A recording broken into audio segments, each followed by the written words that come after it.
The influence of 19th century author Guy de Maupassant on modern literature cannot be understated.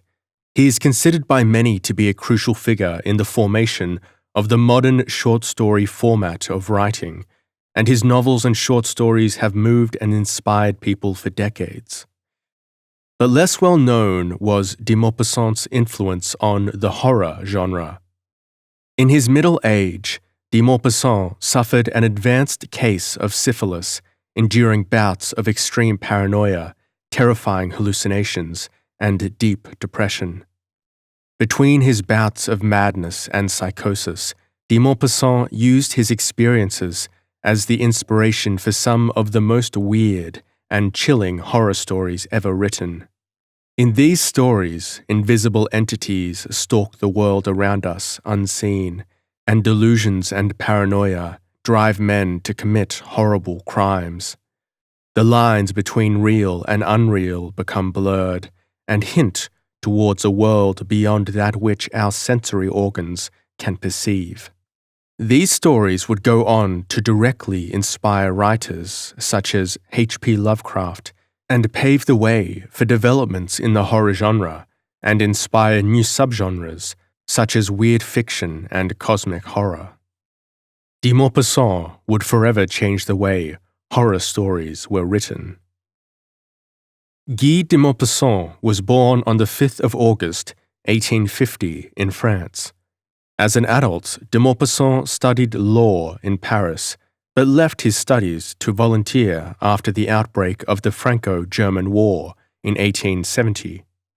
De Maupassant served as a private in the war.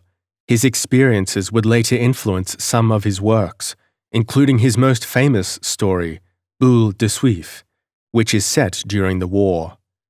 Sometime during his early 20s, de Maupassant discovered that he had syphilis. We know that Guy de Maupassant's brother also had syphilis, so it's possible that de Maupassant had the disease since birth. It could have been congenitally passed on from his mother. Equally possible is that de Maupassant contracted syphilis from a prostitute, since at the time de Maupassant was fond of visiting brothels. Because syphilis has ceased to be a problem in the modern world, it's hard for modern people to imagine the horror of syphilis. Syphilis is a sexually transmitted disease that begins with minor rashes. It can remain latent and undetected for extended periods of time, but in its late stages, it causes soft tissue growths, deformity, and psychological problems. We won't dwell too much on the physical symptoms, but they are horrible, and at the time when de Maupassant had syphilis, there was no cure. Perhaps even more horrible than the physical symptoms were the psychological ones. Eventually, syphilis results in syphilitic paresis, a condition of psychosis wherein the sufferer slowly deteriorates into madness and dies. It's important to note that this condition was not known to be a result of syphilis at the time when de Maupassant had the disease. Despite the shock that the diagnosis of syphilis must have been to de Maupassant, he vehemently refused to undergo treatment. In 1880, while he was in his early 30s, and approximately 10 years after he discovered he had syphilis, de Maupassant would publish his first story, which I've already mentioned, Boule de Suif. The English translation of this title is Ball of Fat. It is sometimes also translated as The Dumpling. Interestingly enough, while for many authors recognition is elusive, de Maupassant was an instant success in the literary world. Ball of Fat was a massive hit and still possibly his most famous work. Guy de Maupassant would go on to publish 6 novels and approximately 300 short stories over his career. Of particular interest to us is Guy de Maupassant's writing style. It is highly precise and very clear in its descriptions. De Maupassant's style may have been influenced by a close friend of his and mentor, Gustave Flaubert, who was a literary realist and a famous author. Flaubert's own style of literary realism is defined by its accuracy and clear descriptions. De Maupassant's writing is also interesting because, unlike other authors of the time period, de Maupassant explored a variety of psychological states in his stories. Paranoia, hallucinations, delusions, anxiety, depression, night terrors, sleep paralysis, and the effects of psychoactive drugs all appear in de Maupassant's stories, some of these inspired by his own personal experiences. De Maupassant's style was so clear and so descriptive that modern neuroscientists have even analyzed his work as part of their documentation of the effects of drugs. It is easy, from our perspective, to form a connection between some of these psychological states described in de Maupassant's writings and the symptoms caused by syphilis. De Maupassant particularly suffered from problems with vision and migraines, making it hard for him to write sometimes. As his syphilis advanced and attacked his spinal cord, his mental state grew worse, and he became reclusive, paranoid, and delusional. One such delusion suffered by de Maupassant was that flies were eating his brain. To cope with these afflictions, de Maupassant self-medicated with various drugs, including hashish and ether. Psychiatric conditions were not definitively linked to syphilis until the 1900s, so we can speculate that de Maupassant may not have known why he was experiencing these hallucinations, although we cannot know this for sure. With today's medical knowledge, we can speculate that the experiences were caused by a psychosis called paresis. Syphilitic paresis, as already mentioned, is a psychosis caused by the widespread destruction of brain tissue occurring in some cases of syphilis. Mental changes include the gradual deterioration of personality, impaired concentration and judgment, delusions, loss of memory, disorientation, apathy, and violent rages. What we do know is that more frequently psychological themes such as delusions, hallucinations, and paranoia began to appear in de Maupassant's stories as his case of syphilis worsened. In particular, de Maupassant was fixated on the idea of invisible beings, essentially invisible men, that live in the world around us and are potentially an insidious and pernicious influence on our lives. This particular fixation was explored in one of de Maupassant's stories, entitled The Terror. It features a protagonist who becomes increasingly convinced that an invisible entity is living alongside him in his house and dogging his footsteps. The protagonist senses that he is being watched by someone or something when he is apparently alone. This feeling of being watched when one is alone is an actual phenomenon called scopasia. The plot of The Terror thickens when the protagonist is confronted with a vision of the being which he believes is haunting him. In The Terror, the narrator enters his room to see a man asleep on an armchair. I went in and found my fire still burning, so that it lighted up the room a little. I noticed someone sitting in my armchair by the fire, warming his feet, his back toward me. Believing this to be one of his friends who has paid him a visit and fallen asleep waiting for him, the narrator walks over to the chair. I put out my hand to touch him on the shoulder, and it came in contact with the back of the chair. There was nobody there. The seat was empty. The French writer Paul Bourget, a friend of de Maupassant, wrote that de Maupassant had this very hallucination in 1883. He told me that upon coming home one night, he saw his double sitting by the fire. The narrator in The Terror becomes obsessed with the experience and descends into a state of nervous anxiety.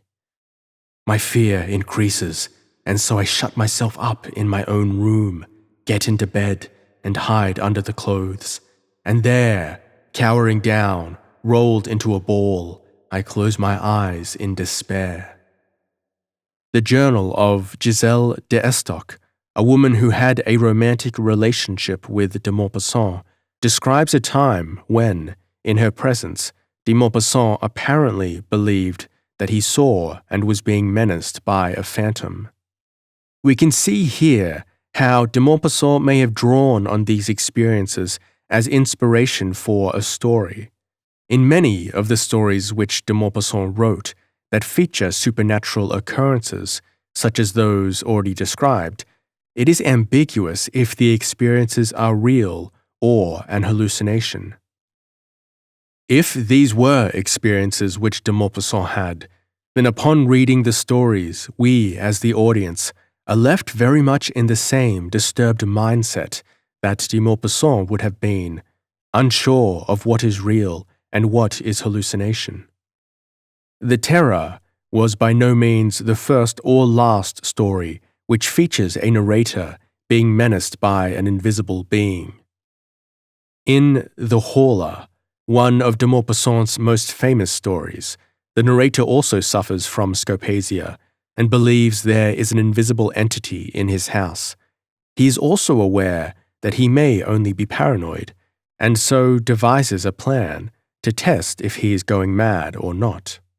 He waits until he feels the entity in the room with him, and then manages to position himself between the entity and a mirror.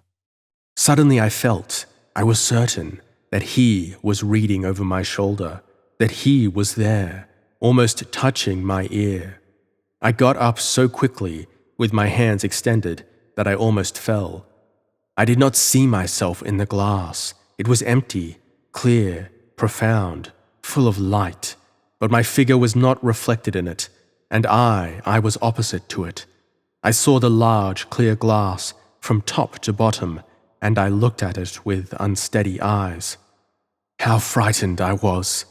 And then suddenly I began to see myself through a mist in the depths of the looking-glass, in a mist as it were, or through a veil of water, and it seemed to me as if this water were flowing slowly from left to right, and making my figure clearer every moment. It was like the end of an eclipse. Whatever hid me did not appear to possess any defined outlines, but was a sort of opaque transparency which gradually grew clearer. At last I was able to distinguish myself completely, as I do every day when I look at myself. I had seen him, and the horror of it remained with me and makes me shudder even now. This description in the story is remarkably similar to a phenomenon called scotoma. Scotoma is where an area of one's field of vision is diminished, essentially a blind spot, a visual anomaly in which a distorted spot in one's vision moves across their field of view. This is a medical condition which can have various causes, but scotoma often occurs during a severe migraine, a migraine of the kind which we know de Maupassant did suffer from. So, we can reasonably speculate that he may have experienced scotoma at times. At the time when de Maupassant lived, the symptoms of migraines, such as scotoma, would not be common knowledge, and one can imagine how scary such an experience might be in that situation, not knowing that the experience was a medical phenomenon. Not understanding what was happening to him, and perhaps spurred on by his latent psychosis, de Maupassant may have formulated the theory that invisible entities around him were causing this disturbance in his visual field. In another short story which has a similar plot to The Hauler, a story called Letter of a Madman, de Maupassant describes the same phenomenon with different words. When the narrator of Letter of a Madman sees the invisible being in the mirror, he states, "I began to discern myself through the mist at the base of the mirror, a mist like that which creeps across water, and it seemed to me that this sluggish water was ebbing from left to right, revealing a little more of me with each passing second. Whatever was hiding me had no contours, but a kind of hazy transparency, which was becoming gradually less opaque. This sounds also very much like an experience of scotoma to me. According to accounts of de Maupassant's friends and acquaintances, de Maupassant had suffered from migraines for most of his life, certainly before his eventual mental decline. He complained in letters to his mentor, Gustave Flaubert, and his mother about eye pain and vision problems, and his writing was often impaired by his symptoms.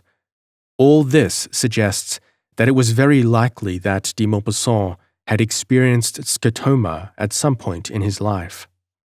Perhaps while inflicted by syphilis-induced psychosis, de Maupassant really did believe that he was being menaced by a supernatural entity, but in his more lucid moments, de Maupassant drew on these experiences as inspiration for his stories. In addition to scotoma, there is one final reference which points to migraines as the source of this uncanny experience. Behind me, a cavernous mirrored wardrobe. I was regarding myself in it. My eyes seemed odd, and the pupils were dilated. Anisocoria is a condition wherein pupils dilate independent of one another, causing a quite unsettling effect. While this condition may have many causes, one of the possible causes is migraines. Here we see more evidence that migraines and visual problems were the inspiration for these stories. In de Maupassant's stories that feature delusions and hallucinations, the characters are usually self-aware of their own mental state. In The Horla, The Terror, and Letter of a Madman, the narrators all express their doubt at their own senses. They can't believe that what they are experiencing is real. And in The Horla, particularly, the narrator devises methods of testing his own perceptions. In the short story, Letter of a Madman, the narrator pontificates on his hallucinations and why they might be occurring. He conjectures that our senses are limited by our organs. Our organs are the sole intermediaries between the outer world and our own. Our organs still only give us a rough outline of what we could be aware of. I conclude that barely glimpsed mysteries like electricity, hypnotism, transmission of the will, suggestion, all the magnetic phenomena, only remain concealed from us because nature has not endowed us with the organ or organs necessary to comprehend them. The supernatural is just another world veiled from us. I understood terror. Now, the timorous mind which believes in material beings is therefore not mistaken. Who are they? How many men sense them, tremble at their approach, shiver at their imperceptible touch? One feels them close and all around, but one cannot make them out, because we don't have the eye which would see them, or rather that unknown organ which would be able to detect them.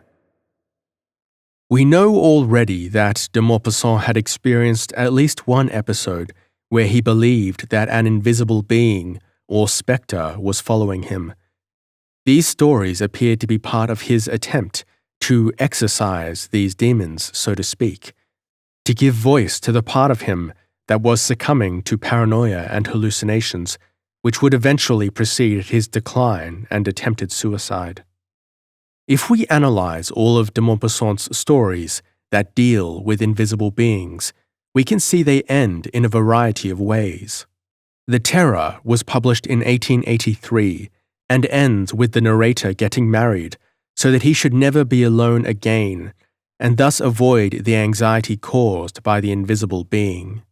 In Letter of a Madman, published in 1885, it ends with the narrator committing himself into an asylum. There are two versions of de Maupassant's story, The Horla.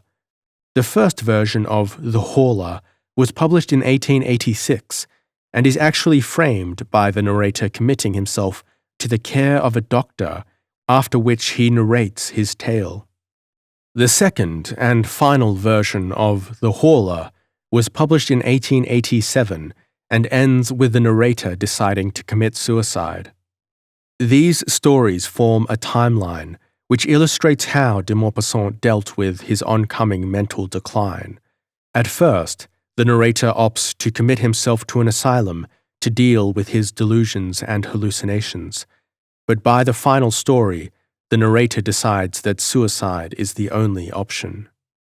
In light of the fact that de Maupassant actually did indeed attempt suicide, it is possible to interpret these stories as de Maupassant deciding how he should deal with his increasing paranoia and hallucinations. Sadly, de Maupassant's brother, who also suffered from syphilis, did commit suicide. Guy de Maupassant died in 1893, a year after being committed to a psychiatric asylum. De Maupassant penned his own melancholy epitaph, "I have coveted everything and taken pleasure in nothing." Guy de Maupassant was a giant of the literary world, and the ripples of his tragic life are still being felt within the literary world today. The psychological elements to his stories, the hints of an unseen world beyond the knowledge or conception of mankind, the hopeless spiral into madness that many of his protagonists experience, all would forever impact the horror genre. Specifically, Guy de Maupassant's stories would go on to directly inspire horror fiction heavyweight H.P. Lovecraft, who wrote about his admiration for Guy de Maupassant's stories in his essay, Supernatural Horror in Literature. The horror tales of the powerful and cynical Guy de Maupassant, written as his final madness gradually overtook him, present individualities of their own. They are of the keenest interest and poignancy, suggesting with marvelous force the imminence of nameless terrors. H.P. Lovecraft's story, From Beyond, shares many conceptual characteristics with The Hauler and similar stories, particularly the idea of unseen creatures existing around us beyond the world of our perception. Let us compare two sentences from de Maupassant and from Lovecraft. From de Maupassant: "Our organs are the sole intermediaries between the outer world and our own. Our organs still only give us a rough outline of what we could be aware of.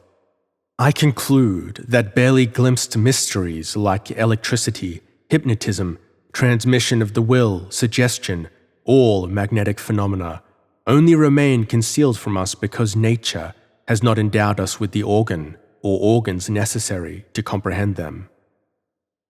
And from Lovecraft: "With 5 feeble senses, we pretend to comprehend the boundless complex cosmos, yet other beings, with a wider, stronger, or different range of senses, might not only see very differently the things we see, but might see and study whole worlds of matter, energy, and life, which lie close at hand, yet can never be detected with the senses we have." We can see by comparing these two sections of writing how H.P. Lovecraft was directly influenced by Guy de Maupassant. De Maupassant's psychological horror hints at the unknowable aspects of our universe, the idea of a vast cosmos beyond human comprehension. Madness and horror overtake the protagonists of Guy de Maupassant's stories when they come into contact with the incomprehensible aspects of the universe and struggle to make sense of what they are experiencing. Some of the themes of Guy de Maupassant's stories, the unknowable universe, the limitation of the human mind and senses in comprehending the universe, would soon become the foundation of a new genre of horror story developed in the 20th century, cosmic horror. H.P. Lovecraft, in a letter to a fellow horror fiction author, Robert E. Howard, described his basic conception of the subgenre of cosmic horror as this: "The basis of all true cosmic horror is the violation of the order of nature." When Guy de Maupassant experienced his hallucinations and delusions, He struggled to make sense of the phenomena which he was experiencing. Consider the situation described in The Horla and Letter of a Madman, where the protagonist looks into a mirror and does not see his own reflection. How could this be possible? De Maupassant, not realizing that a medical symptom could explain this occurrence, sought other explanations for this violation of the order of nature. If his knowledge of the world, his five senses, and rationality could not explain this occurrence, then naturally there must be something outside the realm of his knowledge, of his perception, which must account for this lapse in the order of nature. Unintentionally, as Guy de Maupassant tried to make sense of his own nonsensical experiences, he sowed the seeds for what would later become the cosmic horror genre. While Guy de Maupassant will be mainly remembered for his more mainstream novels and short stories, his horror tales have left an unmistakable impression on the world of horror fiction. While, even without de Maupassant's tragic medical issues, the cosmic horror genre would likely have emerged, de Maupassant's experiences and the stories he wrote about them had an undeniable impression on the early formation of cosmic horror stories. For many horror stories from the late 19th and early 20th centuries, their subject matter has lost its impact, become cliché, or even quaint. Guy de Maupassant's stories have retained their vitality, perhaps because they were based so firmly in the author's own disturbing experiences. They are undeniably creepy and unsettling. They possess a powerful source of horror, which is impactful even today. As H.P. Lovecraft put it, they suggest with marvelous force the imminence of nameless terrors.